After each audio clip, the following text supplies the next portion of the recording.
Hey everybody! I'm here today to talk to you about the Fujifilm Instax Mini 11 instant camera.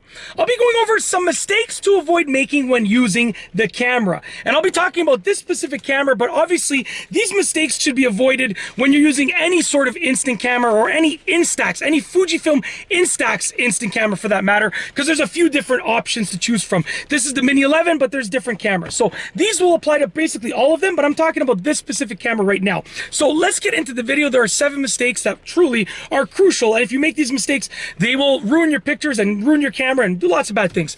Number 1, don't open, and this is super important, don't open the back cover while film is in there and there's still more pictures in there. So essentially, there's no film in here right now.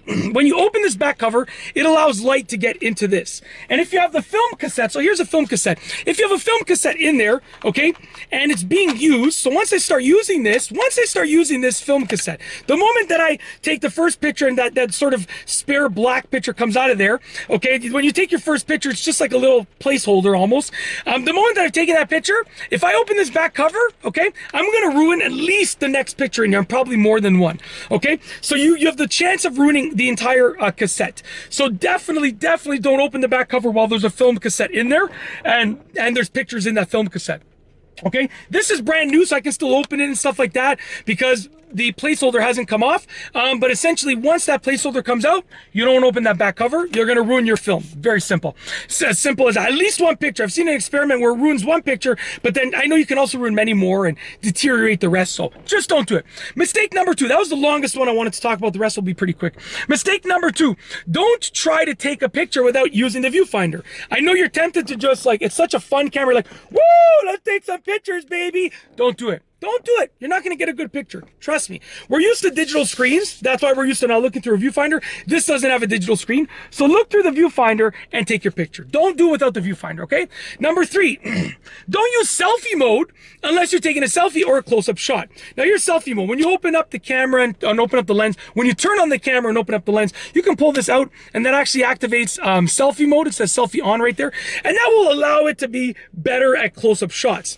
If I try and use selfie mode and I'm taking a faraway shot, it's going to end up being blurry. So don't use selfie mode unless you're taking a selfie or a close-up shot. Like if I'm doing a close-up shot, sort of like a micro shot of something, or a micro shot or macro, yeah, micro shot of something, close up, then use it. If not, and if you're not doing a selfie or a close-up shot, don't use selfie mode.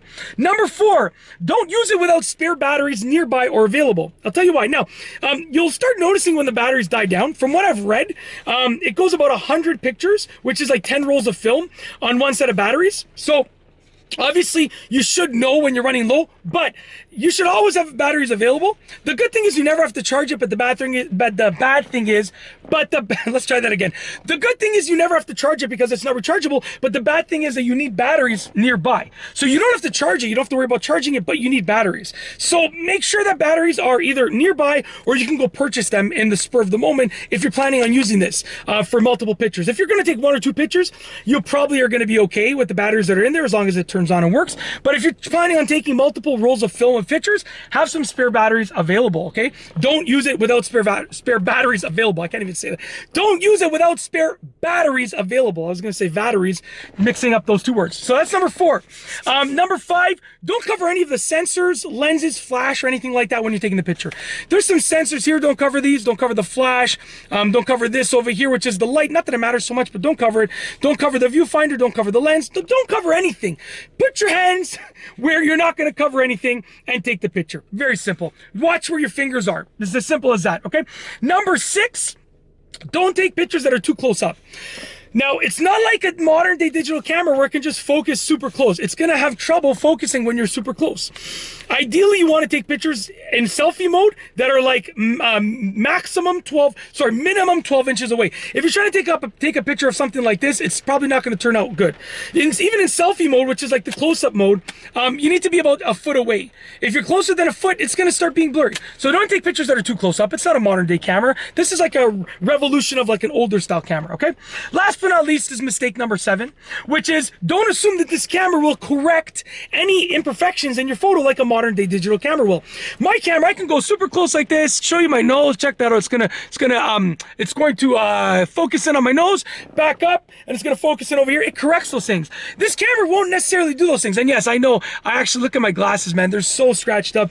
I'm contacting my eye doctor, who's coincidentally my neighbor. He lives down the street from me. I'm gonna make an eye doctor appointment. I get my eyes checked, but I wear contacts most of the time, but I need a new pair of glasses. So yes, before you comment, I am ordering a new pair of glasses, just so you know. Okay, I just don't wear them often. I wear them like, you know, the last 2 hours of the day and the first hour of the day. So I'm like, I don't need them, but now I'm like, okay, yeah, they're a little bit scratched up. So anyways, don't assume it's going to correct imperfections like a modern day camera, because it won't. It has its limitations due to its simplicity, okay? And that's it. With regards to the Fujifilm Instax Mini 11 instant camera, these are mistakes to avoid making when using the camera itself. And that is truly it. If you like this video tutorial / explanation / demonstration, please be sure to give it a nice big thumbs up. Let me know what you think down below as a comment. And of course, be sure to subscribe for more great videos just like this one. And that's all I have for you today. Thanks for watching.